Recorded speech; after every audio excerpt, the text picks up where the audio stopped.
Estamos con Gerardo Ferreira, muchas gracias. Para mí un compañero, te estoy conociendo, te aprecio mucho, con lo cual no voy a ser muy objetivo. Yo te decía fuera del aire, sos un empresario y vos me agregaste cosa que no soy. Y yo lo que quería que en esta charla conocerte y que también quienes nos ven te conozcan. ¿Quién sos? ¿Dónde naciste? Bueno, nací en la ciudad de Córdoba, pero mi familia, mi padre y mi hermano, vivíamos en una localidad de la provincia de Córdoba, donde era director de escuela mi padre. Localidad Mortero. Mortero. El recuerdo que yo tengo era que, claro, mi padre era director de la escuela. Era un militante peronista, mi padre falleció, ¿no? Pero un militante peronista importante en la localidad. Y en la escuela donde yo iba estaba mi padre como director, las maestras que un poco seguían, ¿no? Y yo ya me formé en ese clima, digamos, ¿no? De un clima de trabajadores de la docencia, y me acostumbré a mandar de chiquito. Tan es así que cuando vino el golpe en el 55, que por supuesto a mi padre lo castigan, ¿cuál era el castigo? Desarraigarlo. Nos trasladaban a otra localidad. Entonces me lo comunica mi vieja, que nos iban a trasladar a otra localidad. Le digo, ¿a dónde tengo que ir a mandar yo ahora? Le pregunté. ¿Y a dónde fueron? Fuimos a otra localidad que se llama Zaira. Y ahí duramos poco porque hubo un error en el expediente. Era Arias, que es otra localidad donde teníamos que ir, y no Zaira. ¿Cuál era económicamente, esas localidades, además del Estado y de la presencia fuerte del trabajo público, cuál era el sustento económico? Bueno, en todas ellas la actividad agropecuaria. Tanto Mortero como Arias, como Zaira, era la actividad agropecuaria. ¿Y vos como niño, qué hacías? ¿Qué recordás, además de ir a la escuela, de hacer de director y mandar? Bueno, lo que recuerdo, sí, bueno, el cuerpo docente, que me formó mucho, porque nosotros, mi padre, teníamos la casa adentro de la escuela, era la casa del director. Claro, el director vivía en la escuela. Entonces, sí, en mi mundo era el mundo docente y el mundo... Tan es así que cuando terminaban las clases, ahí agarrábamos la pelota y nos íbamos a jugar al patio de la escuela. ¿Había escuela secundaria en esas localidades o tuviste que ir a estudiar a otro lugar? Es muy buena la pregunta. Ahí en Arias, que es la última localidad, durante nuestra permanencia ahí se fundó la escuela secundaria. Ahí hicimos una pueblada a los estudiantes secundarios en defensa del intendente que iba a ser desplazado por el golpe que se dio en el año 66. El golpe que le dan a Onganía, a Ilia, exactamente.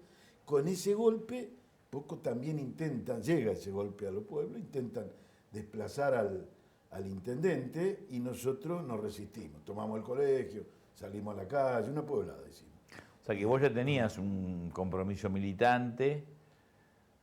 Sí. Quizás no sabías que eras un militante, pero ya tenías una actitud de rebeldía ante el autoritarismo, Claro. Y ahí me formé, digamos, hasta que me fui, que fue el cuarto año que ya volví yo a la ciudad de Córdoba, capital.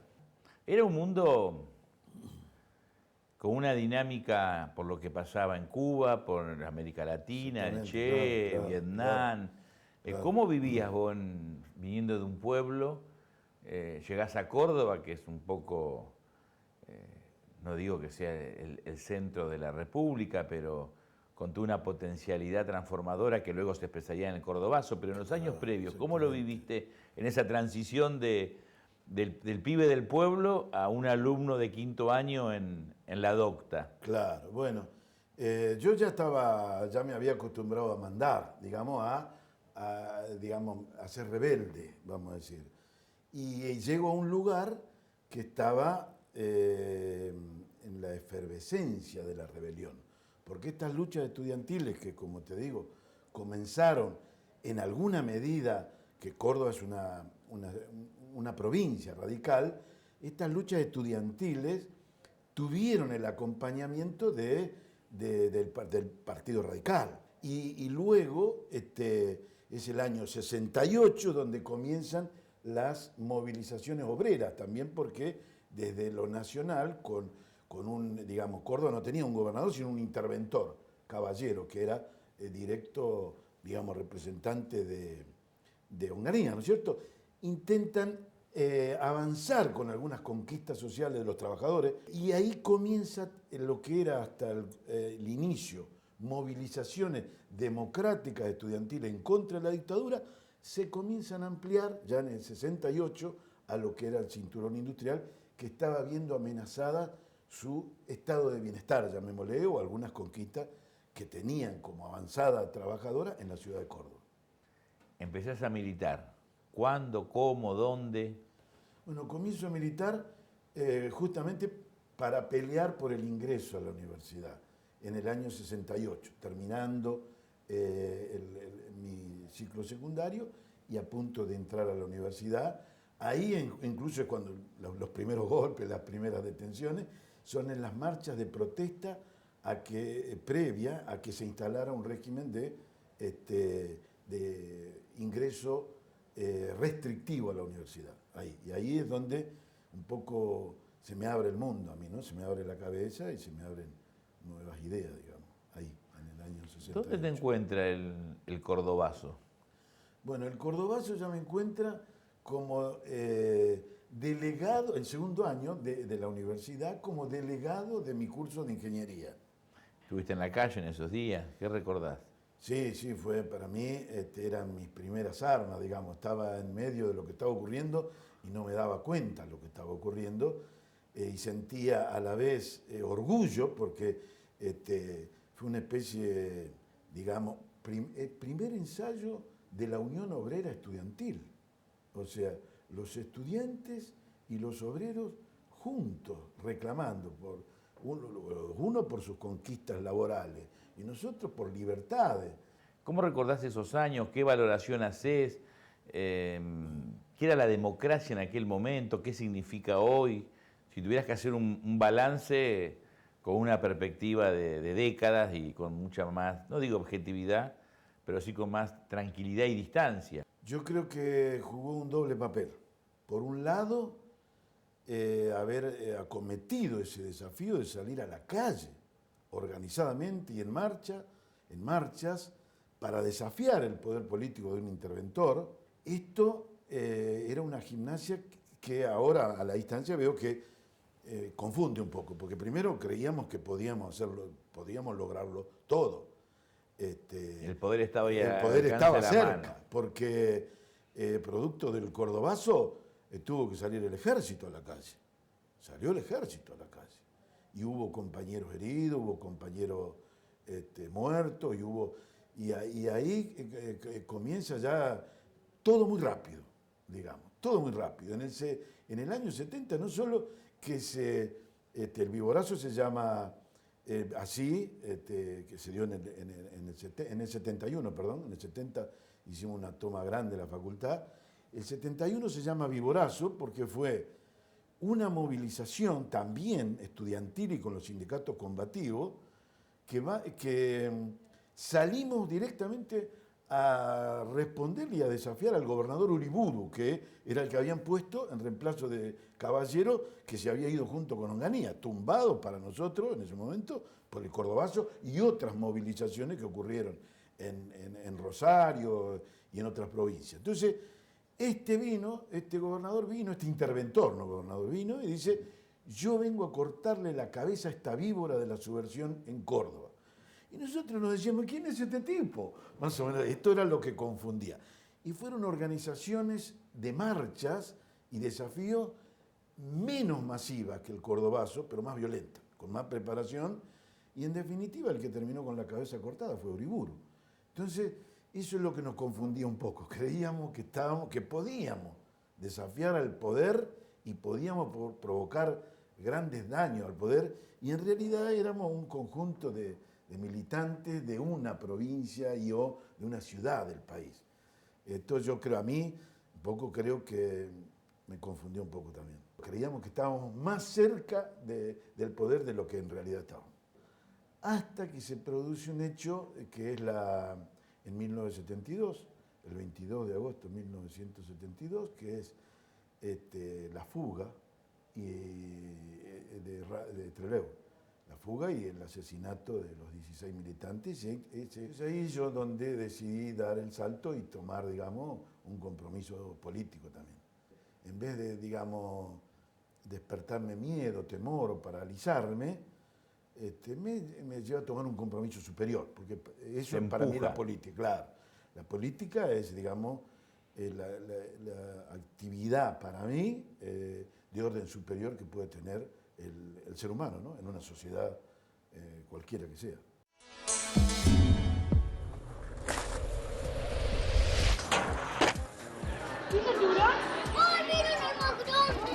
Ahora lo vamos a mezclar y vas a ver que toda la solución va a quedar del mismo color. Todos agarrados.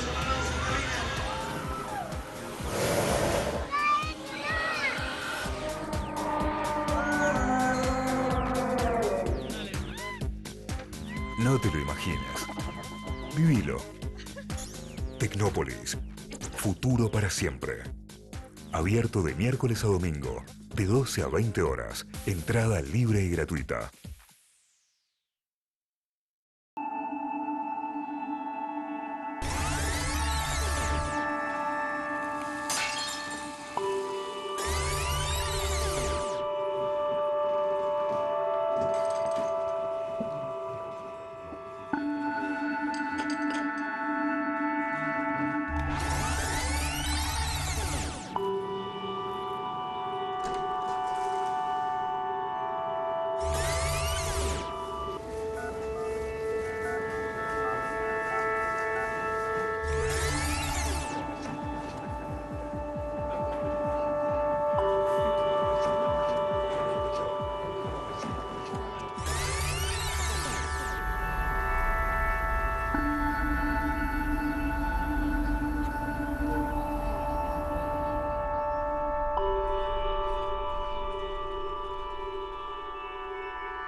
Uno generalmente cuando piensa en la dictadura militar se acuerda de Videla, se acuerda de Menéndez, de Camps, todos estos personajes nefastos, criminales.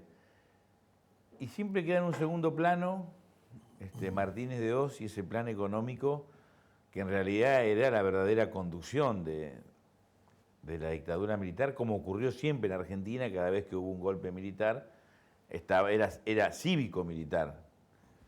¿Vos qué recordás? Hoy a la distancia que se ve con más claridad detrás de ese accionar a sangre y fuego, criminal, cobarde, con delitos de lesa humanidad. ¿Cuál era la iniciativa económica? ¿Dónde apuntaban? Claro. En esa época yo tenía en mente de que lo que estábamos enfrentando era el partido militar. Esta era mi comprensión, que era más o menos como el último resguardo de poder que tenía el establishment para el caso que las democracias y los movimientos populares amenazaran el orden establecido.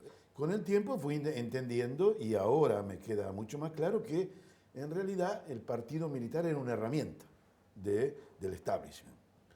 Y que justamente en ese golpe genocida que dieron entre el 76 y el 83, lo desbarataron como herramienta del poder, porque ahí quedó sumamente expuesto el partido militar y políticamente desarmado, porque los crímenes que se vieron obligados a hacer para defender los intereses cívicos, que era la conjunción que dio el golpe, fueron tan horrendos, tan graves, tan prolongados, que nadie pudo defender en el tiempo eso que hizo el partido militar y que lo llevó a ser juzgado como ejército y como oficiales genocidas en su propio país, como no ocurrió nunca en ningún lugar del mundo.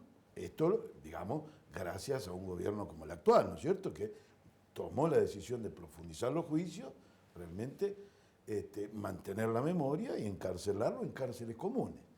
Eso deja, digamos, así a la vista los intereses que respaldaron eso, que es lo que falta juzgar, que son los sectores civiles que empujaron a los militares a hacer esto. ¿Cuánto tiempo estuviste preso? Estuve 9 años. Estuve, digamos, desde agosto del 75 con el gobierno de Isabel hasta julio del 84. Casi estuve casi un año con Alfonsín también. 9 años. Toda la dictadura en el medio, por supuesto, ¿no? ¿Qué Argentina encontraste cuando recuperaste la libertad?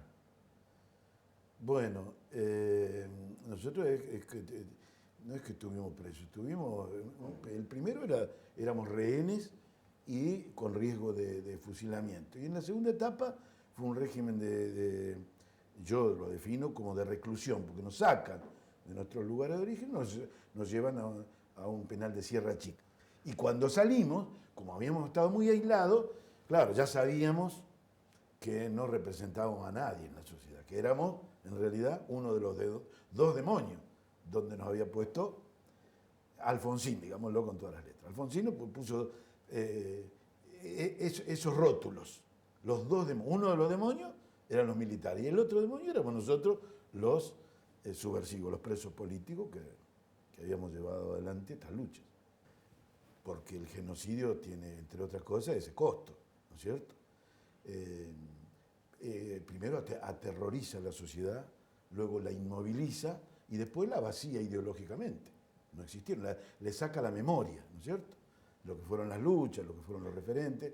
Ya sabía yo eso adentro y sabía que me iba a encontrar con eso, pero también así como me encontré con eso, que es muy duro, porque yo salí...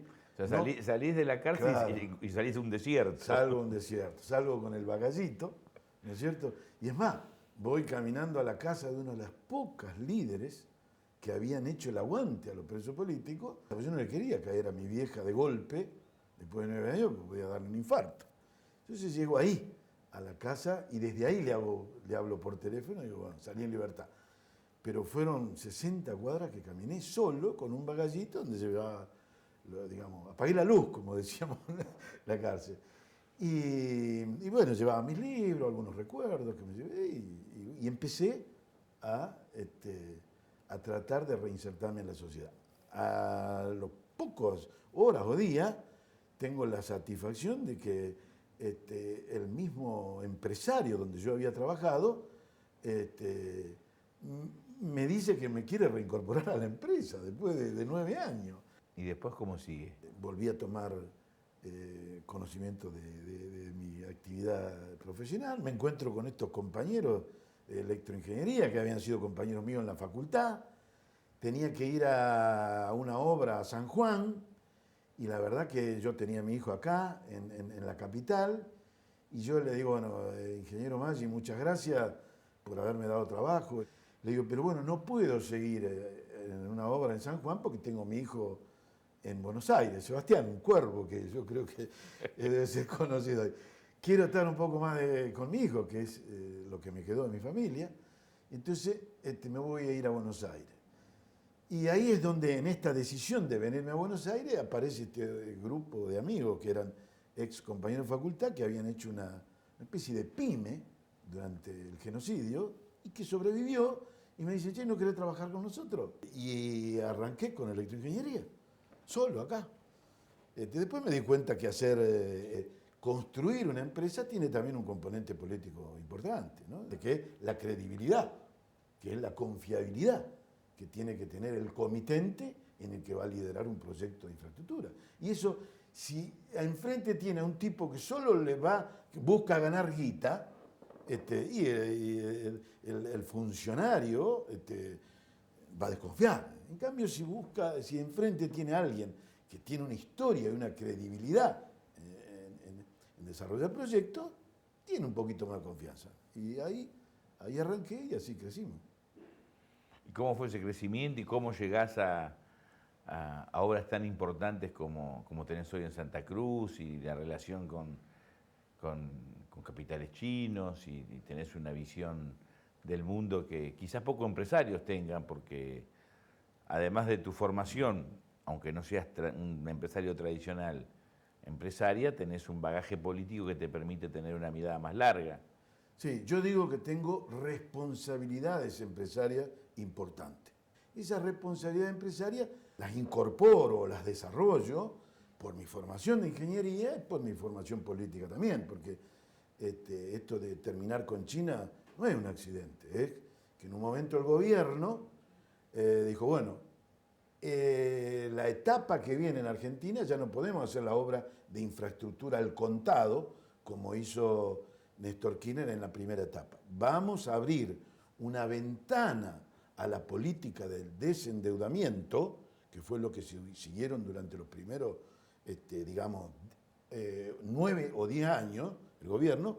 Vamos a abrir una ventana para tomar crédito, pero solo para obras de infraestructura. No como se hizo antes, que era el país andaba detrás de la bicicleta financiera, para tapar déficit, para emitir bonos. No, vamos a tomar crédito para obras de infraestructura. Ahí esto lo supe, digamos, en el 2011, lo entendí, y ahí es donde, digamos, a través de una evaluación política, sí, ahí es donde yo incorporo la política, entendí que en el 2012 el único que le podía prestar a Argentina, efectivamente, dólares, era China, la República Popular China. Y ahí es donde empecé el camino de China, en el año 2011-2012. Quisiera hacerte una última pregunta para no abusar de tu tiempo. ¿Qué es lo que está en juego en estas elecciones? ¿Qué es lo que vos visualizás, no como empresario, como un argentino, hijo de un director de escuela, de una modista, que ha desarrollado una actividad política, que también ha desarrollado una actividad empresarial, que tiene hijos, nietos en esta Argentina? Creo que la sociedad misma se está expresando en la continuidad de un modelo o la vuelta a otro modelo. En el modelo de los 90 vivían, digamos bien, los que estaban incluidos en el sistema de la dolarización, el endeudamiento, digamos, con el libre comercio, las libertades empresariales, la flexibilización laboral, pero también con un desempleo altísimo, con un presupuesto nacional que lo definía el Fondo Monetario Internacional. Estábamos más pendientes de ellos que de los nuestros. Ese es el modelo de los 90. Y el modelo del 2002 en adelante es el que estamos viviendo, donde las decisiones se toman acá, el presupuesto se discute en el Congreso, hay inclusión social, hay desarrollo, nuevamente recuperación de la ciencia y de la técnica, hay liderazgo político genuino, se debate política y fundamentalmente ha vuelto la juventud a tomar la política como un norte a seguir, hay surgimiento de líderes, hay alguien a quien emular. Estos son los modelos que están, digamos, enfrentándose. Creo que el liderazgo de Néstor y Cristina han sido, digamos, liderazgos muy fuertes y hoy, como siempre, a un pueblo le cuesta mucho formar sus líderes, le cuesta décadas. Y creo que hoy, por supuesto, es prácticamente muy difícil reemplazar esos liderazgos, pero bueno, hay otros líderes con otro estilo que espero que esta disyuntiva de los modelos sea bien resuelta. Te agradezco mucho y te comprometo a que sigamos charlando. Bueno, ¿cómo no? ¿De qué club sos hincha? De Belgrano de Córdoba. Si la historia la escriben los que ganan, eso quiere decir que hay otra historia, la verdadera historia. Quien quiera oír que oiga.